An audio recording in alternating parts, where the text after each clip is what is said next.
Jake Morrison stepped off the transport ship and felt his boots touch the metal floor of Station Nexus Prime for the first time. The space station was bigger than any city he had ever seen back on Earth. Crystal towers reached up toward the artificial. Sky and strange lights danced between them like living things. Aliens of every shape and size walked past him without a second glance. Some had 4 arms, others had scales that glittered in the light, and a few seemed to float instead of walk. Amy Rodriguez walked beside him, her eyes wide as she took in everything around them. She carried a small recording device and made notes about everything she saw. Both humans wore their best diplomatic uniforms, dark blue with gold trim that marked them as official representatives of Earth. They had trained for this moment for 3 years. The Galactic Combat League was the most important sporting event in known space. Every major alien species sent their best fighters to compete in brutal matches that decided more than just who won or lost. The winners got trade rights, territorial claims, and political power that could change the fate of entire worlds. For 300 years, the same species had dominated the arena, while newer civilizations watched from the sidelines. Jake had studied every recording Earth's intelligence services could find. The Vorthan Empire sent warriors with natural armor, thicker than tank plating, and claws that could tear through steel like paper. Their fighters moved with deadly grace, despite being twice the size of any human. The crystalline shardlings could manipulate gravity itself, making their opponents heavy as lead or light as feathers at will. The Mindari used telepathic powers to confuse and disorient their enemies, sometimes winning fights without throwing a single punch. Each species brought advantages that millions of years of evolution had given them. The Keth had acidic blood that burned through armor. The Zoran could phase through solid matter. The Machine Collective sent cybernetic warriors that felt no pain and never tired. Every fight was a display of natural weapons and abilities that seemed impossible to human eyes. Amy pointed to a massive viewing screen that showed highlights from recent matches. A Vorthan warrior grabbed a metal beam thicker than a human torso and bent it into a pretzel with bare hands. A shardling fighter walked up a wall as if gravity meant nothing to it. A Mindari combatant stood perfectly still while its opponent attacked empty air, trapped in a mental illusion. "Look at that," Amy whispered. "They make it look so easy." Jake nodded, but kept walking toward the registration area. Earth had spent decades preparing for this moment. Human athletes had trained until they could run faster, jump higher, and hit harder than any human in history. Military specialists had developed new fighting techniques. Scientists had studied alien physiology to find weaknesses that could be exploited. The registration booth was staffed by a creature that looked like a giant insect with too many eyes. Its chitinous shell reflected the station's lights in rainbow patterns. When Jake approached, it looked up from its work with obvious boredom. "Species and combat classification," it said in a voice that sounded like grinding metal. "Human, from Earth," Jake replied, trying to keep his voice steady. "We're here to register for the Combat League." The insectoid clerk tapped something into its computer with one of its many arms. Several seconds passed. Then it looked up again with what might have been surprise if humans could read its expressions. "Humans are prohibited from participation," it said flatly. "Species classification shows you as too fragile for arena combat. You lack natural weapons, armor, or specialized abilities. Your bone density is insufficient, and your reaction times are too slow." Jake felt his heart sink, but tried again. "We've prepared extensively. Our fighters have trained for years. We've studied every combat form used in the League." "Irrelevant," the clerk replied. "League regulations require minimum physical standards. Humans do not meet them. Your species would not survive 5 minutes against actual competitors." Amy stepped forward with a recording device. Can we speak to someone in charge? Earth's government has invested significant resources in this. Application. The clerk made a sound that might have been laughter. The Combat Council reviews all applications. Humans were evaluated and rejected before you arrived. The decision is final and cannot be appealed. Other aliens in the registration area had stopped to watch the conversation. Jake could feel their eyes on him, even when he could not see them. Clearly, some made sounds that were probably amusement. Others simply stared as if humans were curious animals in a zoo. A Vorthan warrior approached the registration desk next to them. It stood nearly 8 feet tall, and its natural armor gleamed like polished obsidian. Without any apparent effort, it lifted a metal verification weight that would have required 3 humans working together. The clerk processed its registration in seconds with obvious respect. "You see," the clerk said to Jake, "that is what a real fighter looks like. Humans are soft creatures better suited for peaceful occupations." Jake and Amy left the registration area in silence. Around them, the station continued its normal business. Fighters from dozens of species prepared for upcoming matches. Spectators placed bets on their favorites. Merchants sold weapons and armor. That would have been considered military equipment on Earth. They found a quiet observation deck that looked out at the main arena. Through the transparent aluminum windows, they could see the massive fighting pit where champions would soon battle for galactic supremacy. The arena floor was scarred from centuries of combat. Energy barriers hummed with power, ready to contain whatever destruction the fighters might unleash. 3 years of preparation, Amy said quietly. All those resources, all that training, all those hopes back home. Jake watched a maintenance crew repair damage from the previous day's matches. Burn marks on the walls showed where energy weapons had missed their targets. Deep gouges in the metal floor marked where claws had found their mark. "They think we're weak," he said finally. "They look at us and see soft skin, small muscles, and no natural weapons. They see a species that never evolved for fighting." "Maybe they're right," Amy replied. "Look at what these others can do. How could any human compete with that?" Jake was quiet for a long moment. Then he smiled, and Amy recognized the expression.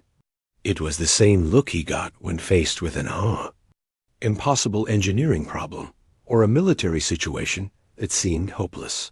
"Maybe we can't compete with them," he said, "but maybe we don't need to." 6 months after returning to Earth, Jake stood in an abandoned aircraft hangar in the ruins of old Detroit. The massive space smelled of rust and motor oil, but he could see its potential. Sunlight streamed through broken windows high above, casting long shadows across the concrete floor.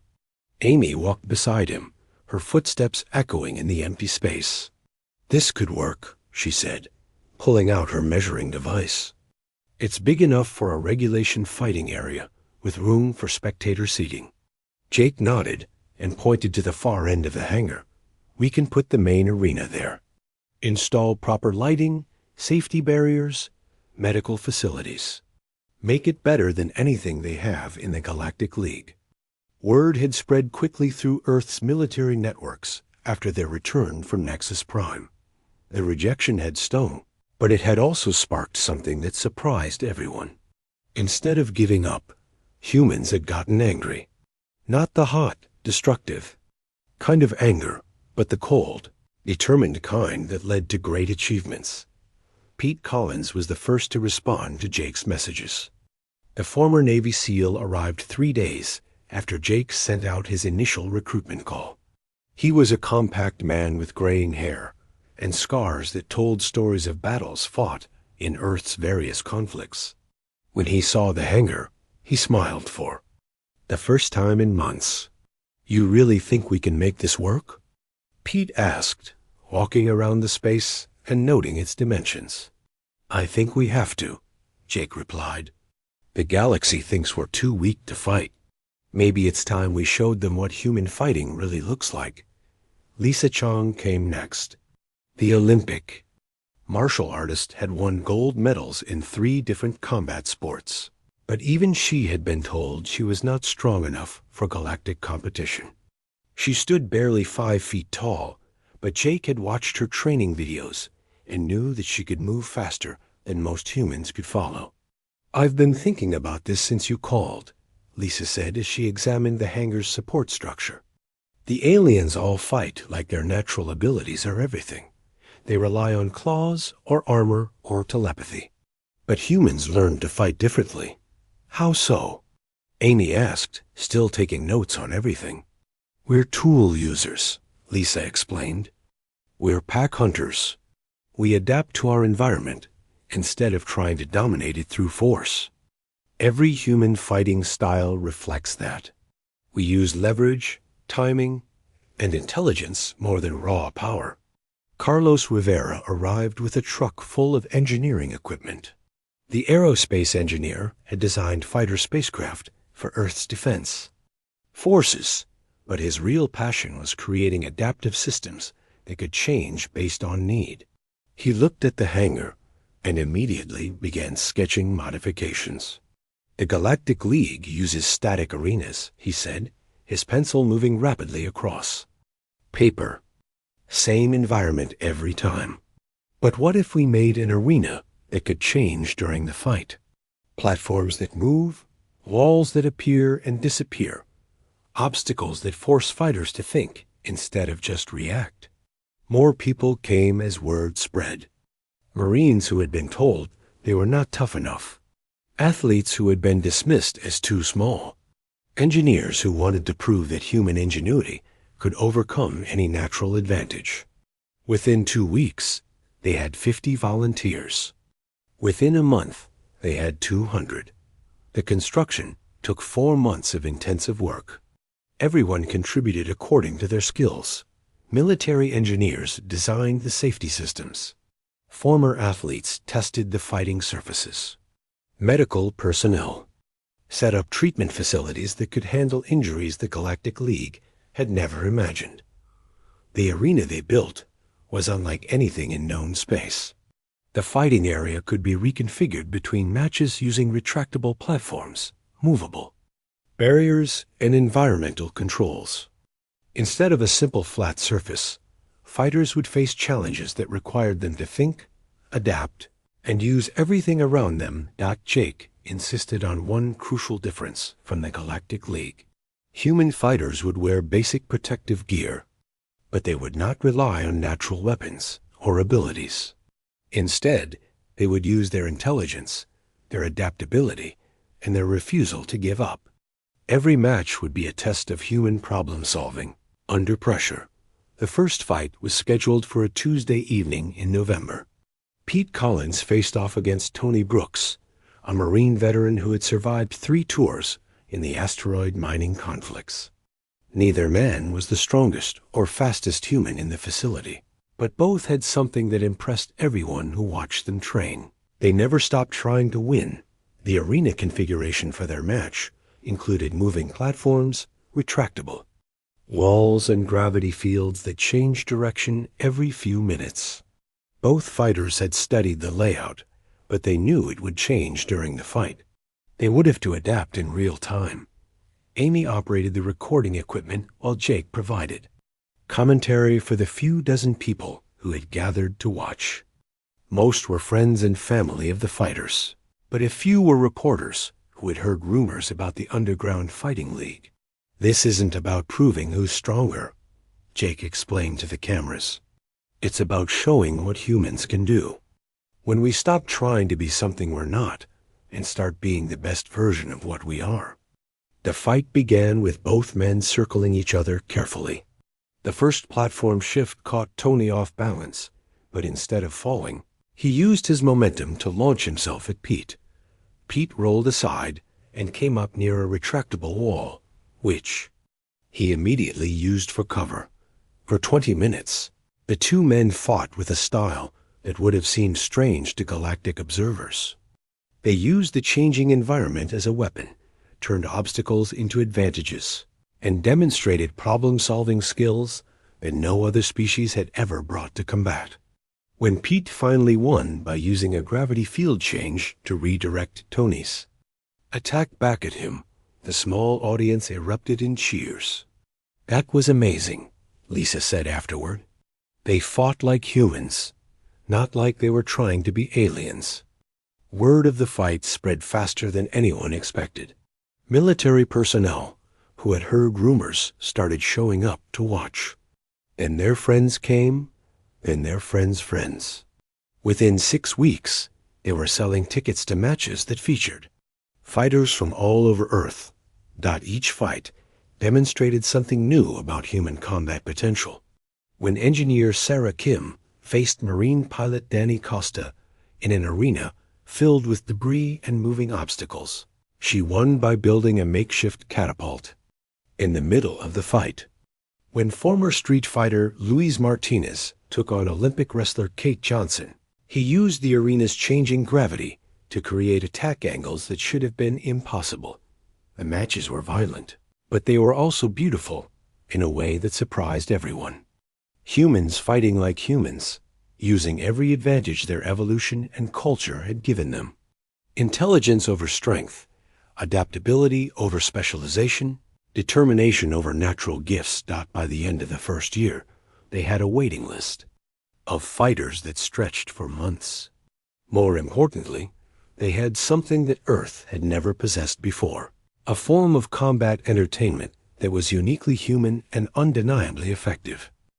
The first alien to show up at the Terran combat arena was a Keth trader named Vex, who had heard rumors from human merchant ships. He arrived on a rainy Thursday afternoon, while Jake was reviewing match recordings in his office.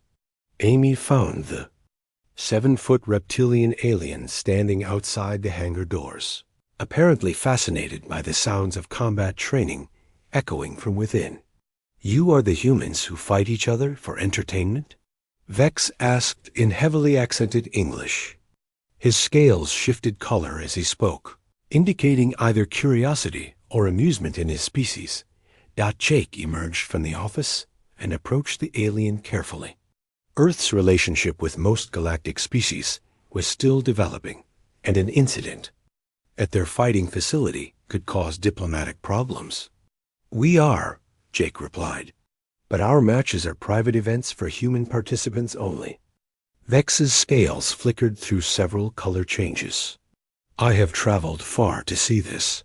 My ship's crew speaks of nothing else. They say humans fight in ways no other species understands." Amy exchanged glances with Jake.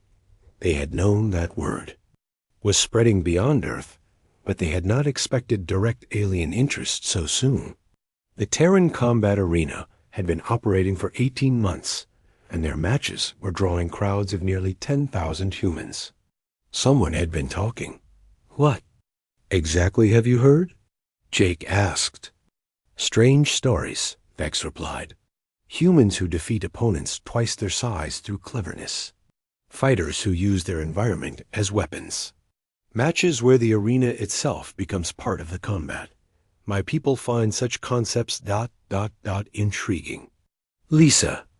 Chong approached from the training area, still wearing her practice gear.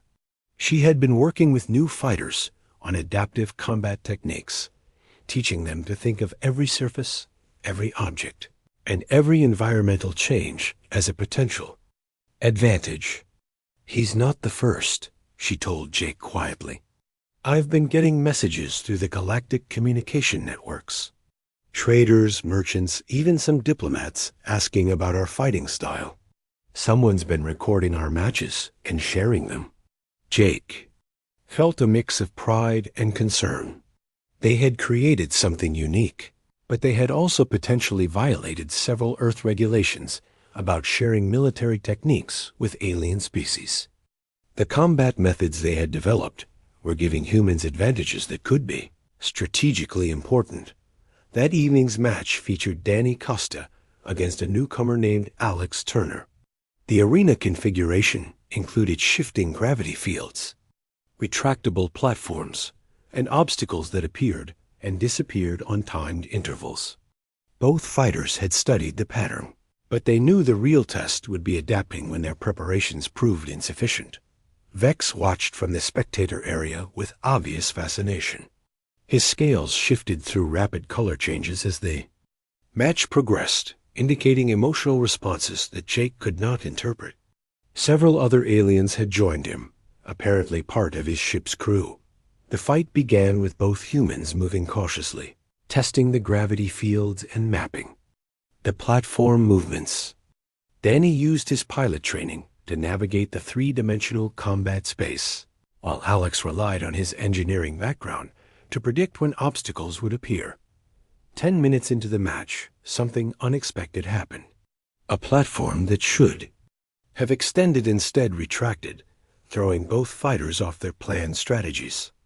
Danny adapted by using the gap as a launching point, while Alex turned the malfunction into an opportunity by positioning himself where the platform would trap his opponent when it finally extended.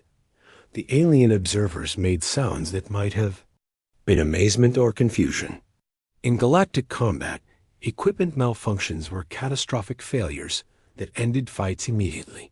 Here, the human fighters treated the unexpected change as just another problem to solve. Danny won the match by using the malfunctioning platform to create a trap that Alex walked into while trying to set up his own ambush. Both fighters were exhausted but uninjured, and they shook hands afterward with obvious mutual respect. Vex approached Jake after the match ended. "This is not fighting as my people understand it," he said. "Your species treats combat as puzzle solving, rather than dominance display. How do your people fight?" Amy asked, her reporter instincts overcoming diplomatic caution. "With natural weapons," Vex replied. "Claws, acid, strength, speed. The strongest wins, the weakest dies. Simple, efficient. But your methods—" He paused, scales shifting colors rapidly. "Your methods suggest that weakness can become strength through intelligence." Jake realized they were at a crossroads.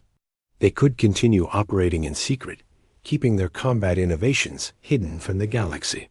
Or they could embrace the attention and show the universe what human fighting really looked like. "Would you like to see more matches?" he asked. Within 6 months, the Terran Combat Arena was broadcasting fights to 17 different star systems. The recordings were copied, shared, and analyzed by xenobiologists, military strategists, and sports enthusiasts across known space. Humans who had been dismissed as weak and primitive were suddenly the most talked about fighters in the galaxy. Matches showcased abilities that no other species had developed. When Marine veteran Kate Johnson faced off against former Street Fighter Liz Martinez in an arena filled with debris and shifting obstacles, she won by building a temporary shelter mid-fight and using it to launch a surprise attack. When pilot Sarah Kim took on engineer Tony Brooks in a zero-gravity environment, he adapted by using handholds to change direction in ways that seemed to defy physics. Each fight demonstrated the same principle. Humans approached combat as a problem to be solved rather than a test of natural abilities. They used tools, environment, teamwork, and pure stubbornness to overcome opponents who should have been superior in every measurable way. The galactic response was unprecedented. Betting pools opened on dozens of worlds, with odds constantly shifting as analysts tried to predict human behavior.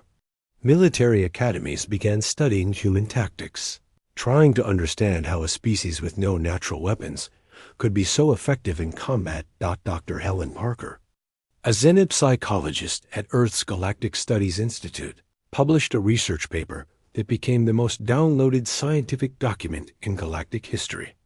Her analysis of human combat behavior explained how persistence hunting and tool use had created a species uniquely suited for adaptive warfare.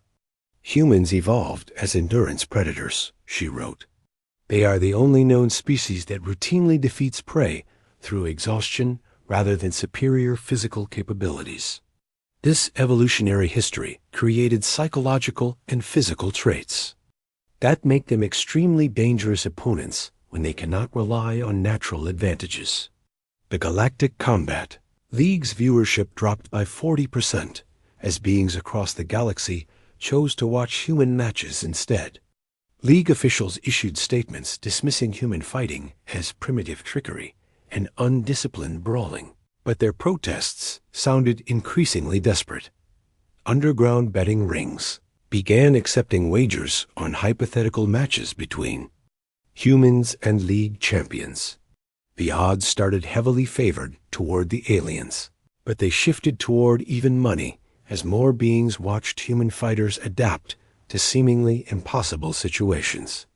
Jake stood in his office overlooking the arena, floor where maintenance crews prepared for the evening's matches.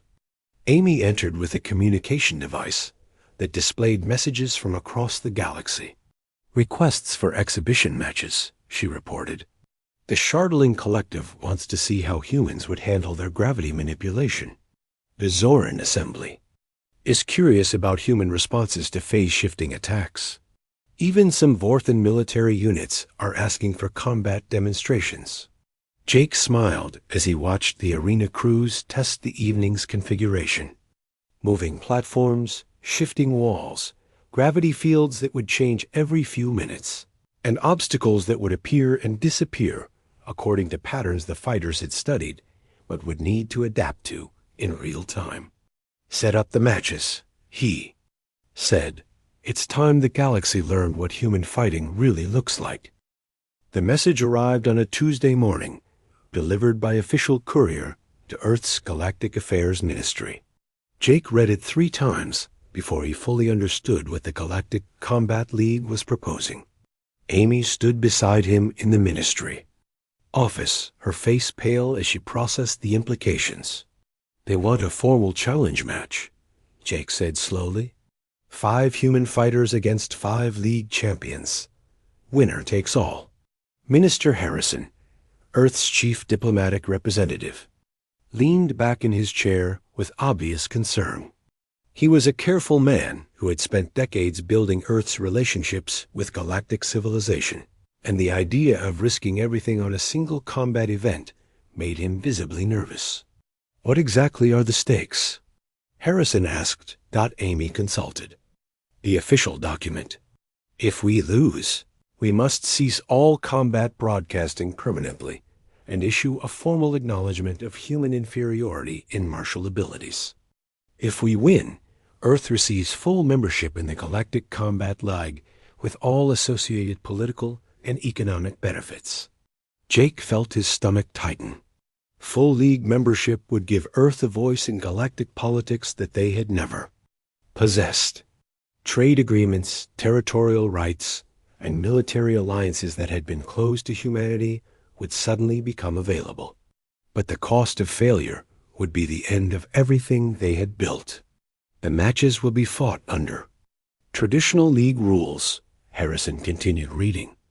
No environmental modifications, no adaptive equipment, no tools beyond basic protective gear. Pure combat between biological opponents. That was the trap, and everyone in the room knew it.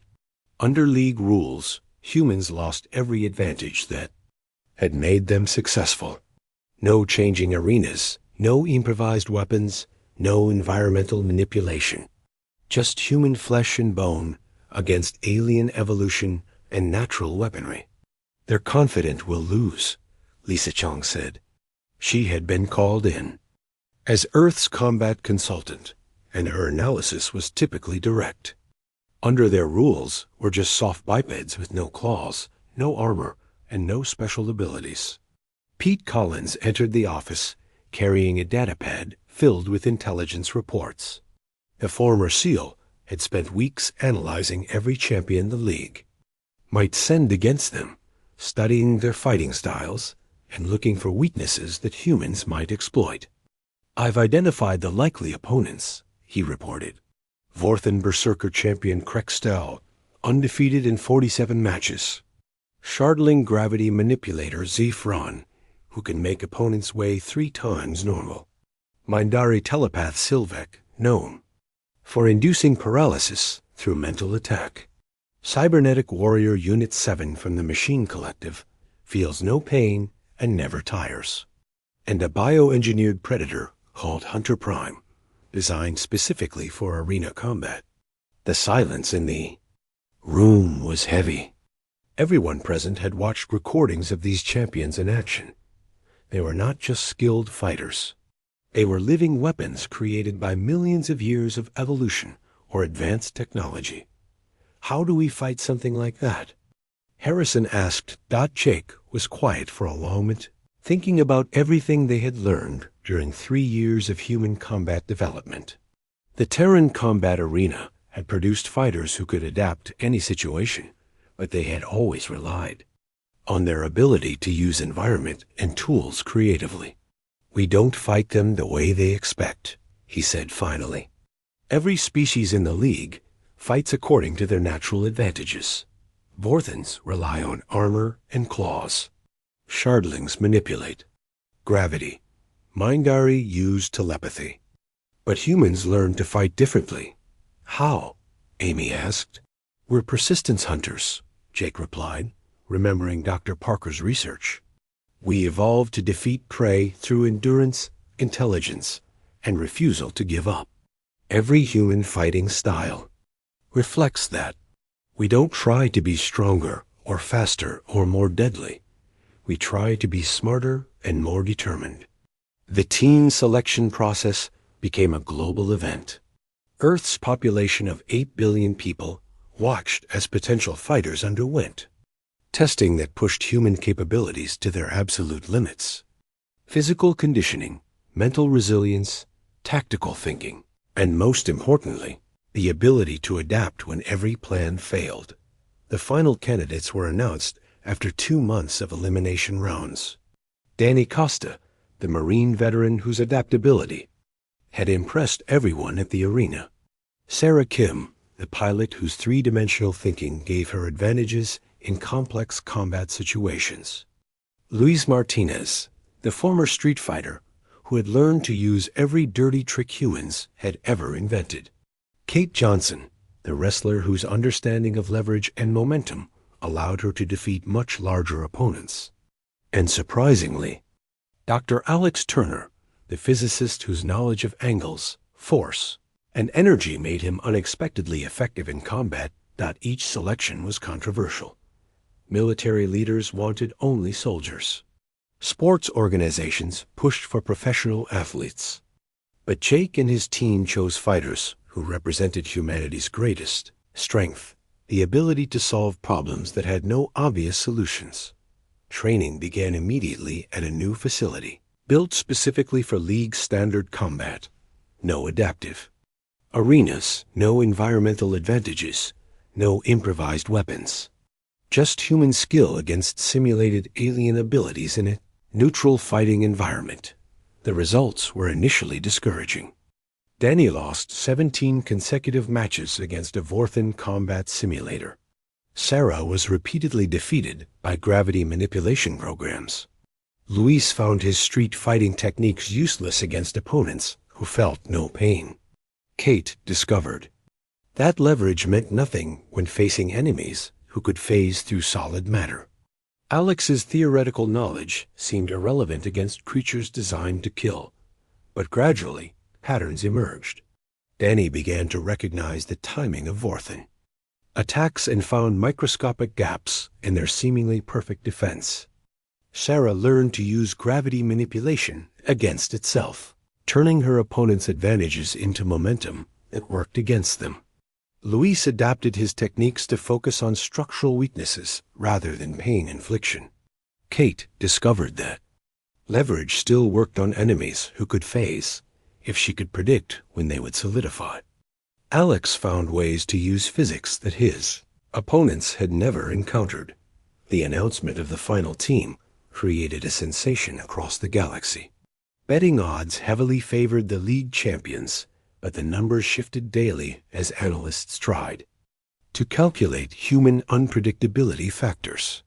Some xenobiologists argued that human adaptability was being underestimated. Others insisted that no amount of cleverness could overcome the raw physical advantages of evolved predators. Stood in the training facility, watching his team prepare for what might be humanity's most important moment. It looked small and fragile compared to their upcoming opponents, but he had seen what they could accomplish when conventional wisdom said they should fail. "Are we ready for this?" Amy asked, joining him at the observation window Jake watched Danny practice against. A combat robot, while Sarah worked on movement patterns that would confuse telepathic opponents. Luis was studying recordings of bioengineered predators, looking for behavioral patterns he could exploit. Kate practiced techniques for fighting enemies who weighed several times more than she did.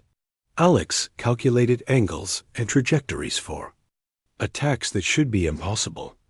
"No," Jake said honestly. "By every logical measure, we're going to be destroyed.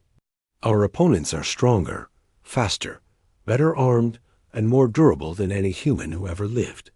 Amy looked concerned. "Then, why are we doing this?"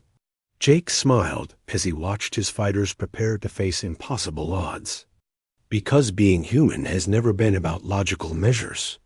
It's about refusing to accept that something can't be done, even when everyone tells you it's impossible." The transport to Station Nexus Prime would leave in 1 week. 5 humans would face the galaxy's greatest champions in combat that would determine Earth's future. The odds were against them. The rules favored their opponents, and failure would mean the end of everything they had built. But they were human, and humans had a long history of winning fights they should have lost. The grand arena of Station Nexus Prime had never hosted an event like this.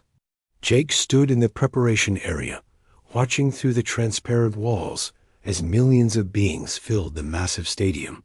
Representatives from every major galactic civilization had come to witness what most expected to be humanity's final humiliation.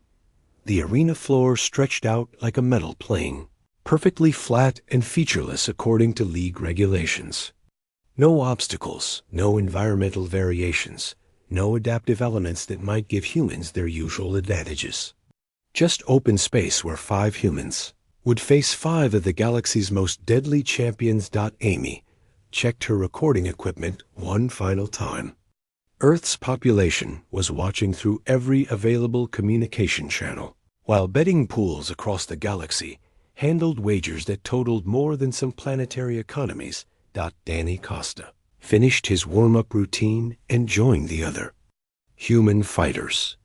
The Marine veteran looked calm, but Jake could see the tension in his shoulders. Sarah Kim reviewed her movement patterns one last time, knowing that 3-dimensional thinking would be crucial against opponents who could manipulate gravity. Luis Martinez shadowboxed against imaginary enemies, his street-fighting instincts adapting to scenarios he had never faced. Kate Johnson practiced leverage techniques that seemed impossible against opponents twice her size. Dr. Alex Turner calculated angles and force vectors in his head, turning physics into potential weapons. League champions entered their preparation area on the opposite side of the arena. Kreckstall, the Vorthan berserker, stood 9 feet tall, his natural armor gleaming like polished obsidian. Every movement demonstrated the deadly grace that had won him 47 consecutive matches. His claws could tear through starship hull, plating, and his reflexes were faster than most beings could follow. Zeph-Ran the Shardling appeared to be made of living crystal, light refracting through his transparent body in hypnotic patterns. As he moved, gravity fields shifted around him, making small objects float or crash to the ground according to his will. He had never lost a match because no opponent had ever been able to maintain their footing long enough to attack effectively. Sylvek the Mindari looked deceptively fragile, but his telepathic abilities had ended fights without physical contact. Opponents found themselves paralyzed, confused, or attacking empty air while trapped in mental illusions. His 4-armed form moved with fluid precision, each gesture potentially deadly to minds unprepared for psychic assault. Unit 7 represented the Machine Collective's ultimate combat achievement. The cybernetic warrior felt no pain, never tired, and processed combat data faster than biological minds could function. Its weapons were built into its body, and its armor could adapt to different types of attacks in real time. Hunter Prime was the most disturbing opponent, a bioengineered predator designed specifically for arena combat. Its creators had combined the deadliest aspects of dozens of species into a single organism that existed only to kill efficiently.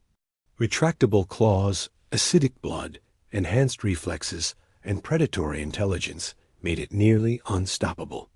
Match was announced: Danny Costa versus Krextel. Jake watched his fighter enter the arena, looking impossibly small compared to the Vorthan champion. The alien's natural armor was thicker than most vehicle protection, and its claws had never failed to find their mark. The fight began with Krextal advancing confidently, expecting the human to retreat or attempt some desperate attack. Instead, Danny moved forward at an angle, studying his opponent's movement patterns. The first exchange lasted seconds, with the Vorthan's claws missing by inches, while Danny landed several punches that seemed to have no effect on the armored hide. The crowd expected a quick finish, but Danny had spent months studying Vorthan combat footage. He knew that berserker psychology relied on intimidation and overwhelming force. Instead of being intimidated, he treated the fight as a problem to solve. Where were the gaps in that armor? When did the claws fully extend? How long was the recovery? Time between attacks? For 15 minutes, Danny avoided every killing blow while landing attacks that seemed insignificant. The Vorthan grew frustrated, its attacks becoming more aggressive but less precise. Danny began to target the joints between armor plates, not trying to cause damage, but learning the exact timing of his opponent's movements. The arena fell silent as the pattern became clear. Danny was not trying to overpower his opponent. He was learning everything about how it fought. When Krextal finally overextended in what should have been a finishing move, Danny was ready. He used the alien's momentum against it, guiding the claws past his position and striking at it unarmored. Joint with perfect timing and precision, the Vorthan fell, not from superior strength, but from superior understanding.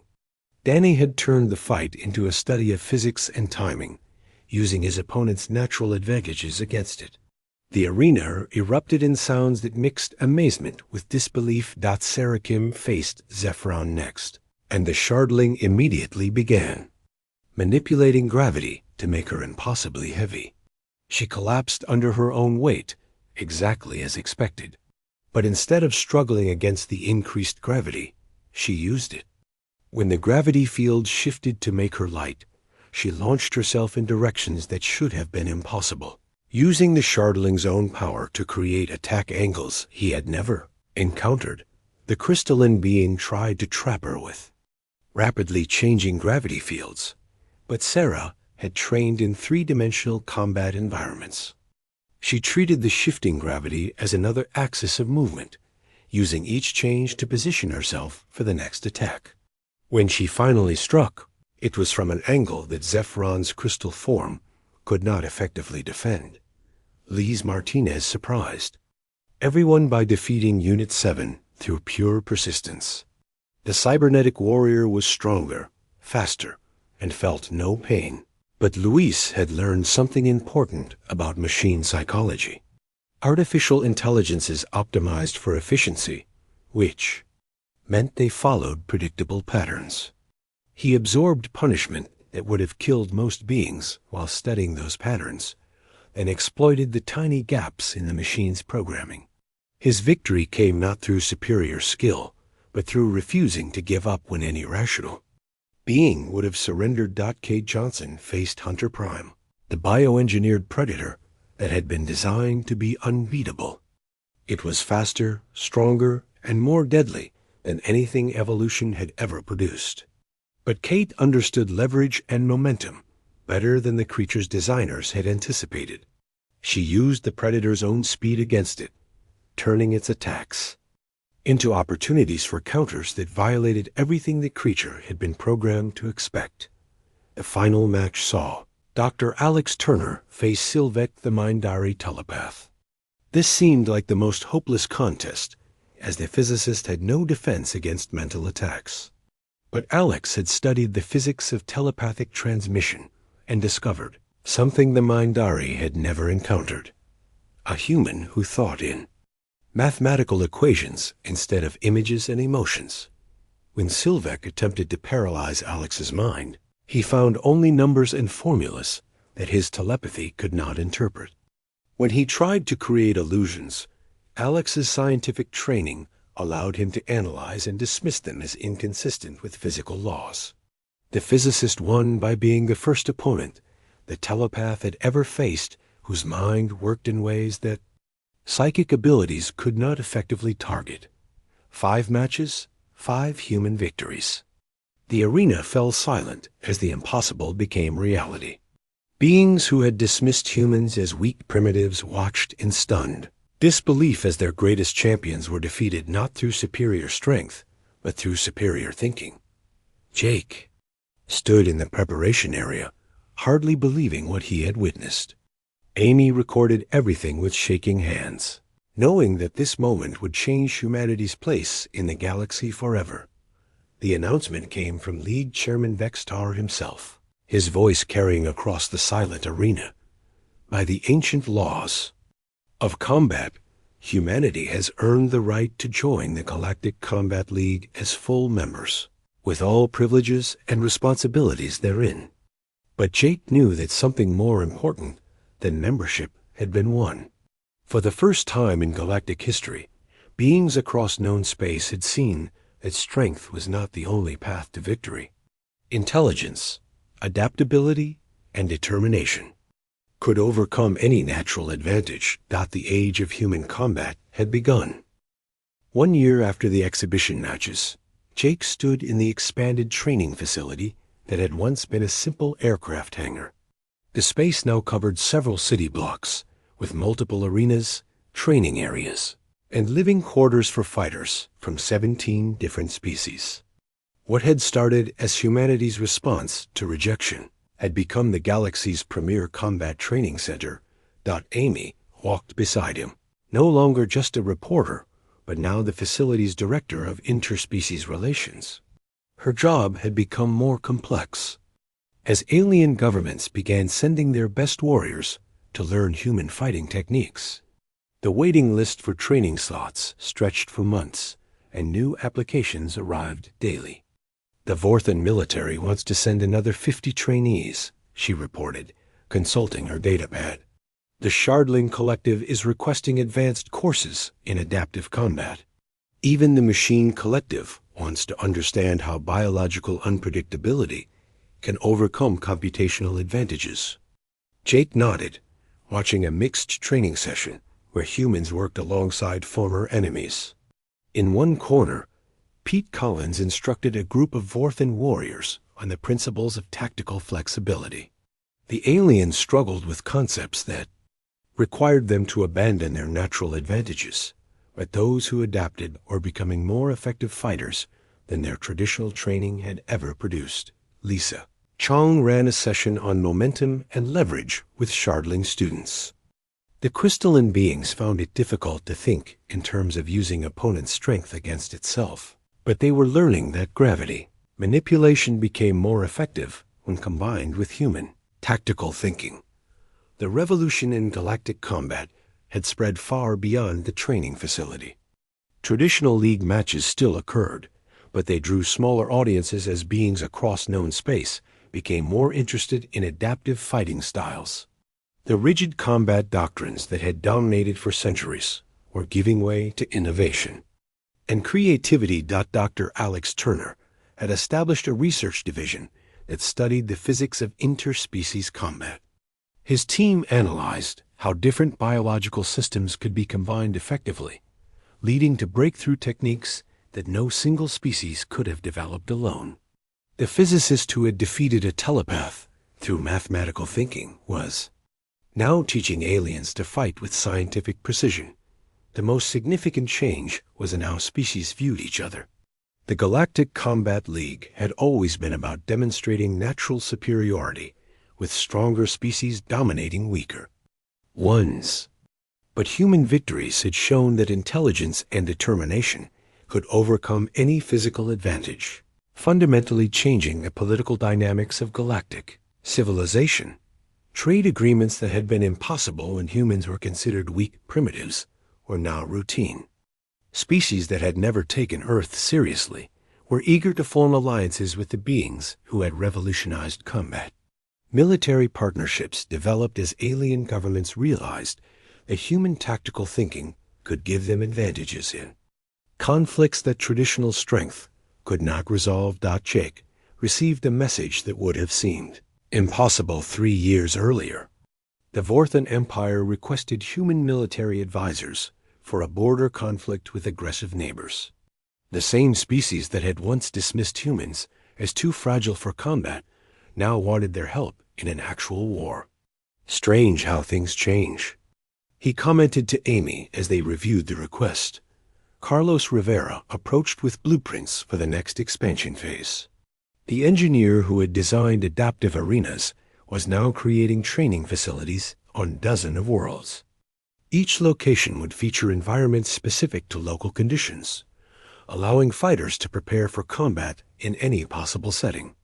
The Mindari want a facility that simulates telepathic interference, he reported. The Keth are requesting acid-resistant training equipment. The Zoran need phase shift simulation chambers. Everyone wants to train for fighting styles they've never encountered. The evening training session featured something that would have been unthinkable when the facility opened: integrated combat teams.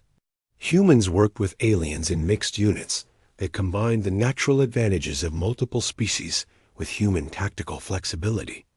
A team might include a Vorthan for heavy assault, a Shardling for environmental control, a human for tactical coordination, and the Mindari for information gathering. Jake watched Danny Costa lead a mixed team through a complex training scenario.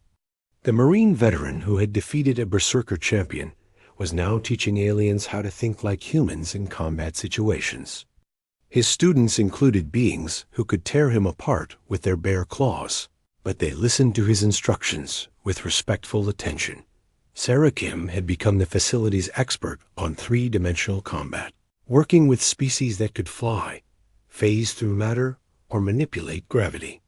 Her pilot training translated perfectly to teaching others how to fight in environments where traditional concepts of up and down meant nothing. Luis Martinez ran programs for species that relied too heavily on physical advantages. His street fighting background helped aliens understand that every opponent had weaknesses that could be exploited through intelligence and persistence rather than superior force. Kate Johnson worked with beings much larger than herself, teaching them that size was not always an advantage. Her wrestling techniques showed massive aliens how to use an opponent's strength against them, a concept that many species had never considered. The most popular programs were the mixed species competitions that had evolved from human-only matches. These events featured teams from different worlds competing in scenarios that required cooperation between beings with completely different natural abilities. The matches were broadcast across the galaxy, drawing audiences that exceeded even the traditional league championships. The political implications were enormous. Species that had been enemies for centuries found themselves working together in combat teams.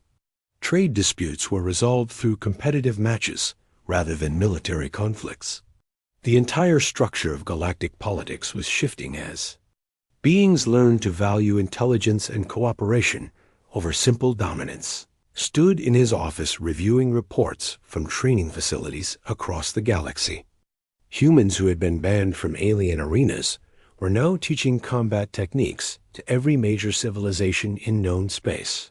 The rejection that had once seemed like humanity's greatest failure had become their path to galactic influence. Amy entered with the latest enrollment statistics. We're training fighters from 43 different species, she reported. Military personnel, athletes, security specialists, even diplomats who want to understand human tactical thinking. "Any word from the Galactic Combat League?" Jake asked. Amy smiled. Chairman Vexstar submitted a formal request for League officials to undergo human combat training. He says traditional League matches are becoming obsolete as fighters trained in human techniques dominate every competition. Jake looked out at the training floor where beings from across the galaxy worked together, learning that strength came not from natural advantages, but from the willingness to adapt, learn, and refuse to give up. The facility that had started as humanity's response to rejection had become a symbol of how intelligence could overcome any obstacle. A young human fighter was sparring with a Vorthan warrior who had learned to value technique over raw power. A Shardling was teaching gravity manipulation to a human student who would use it in ways no crystalline being had ever imagined. A Mindari was learning to fight alongside beings whose thoughts it could not read, discovering that cooperation required trust rather than telepathic connection. Sometimes the best thing that can happen is being told you're not good enough, Jake said, watching the impossible become routine. Amy nodded, remembering their rejection at Station Nexus Prime 3 years earlier. They banned us from their arena, so we built our own. Now everyone wants to train like humans. The facility continued its work as sunset painted the sky red through the transparent ceiling. Beings from across the galaxy trained together, learned from each other, and proved that the greatest strength was not in claws or armor or telepathy, but in the willingness to adapt and grow. The galaxy would never be the same, and it all started with 5 humans who refused to accept that they were not strong enough to fight.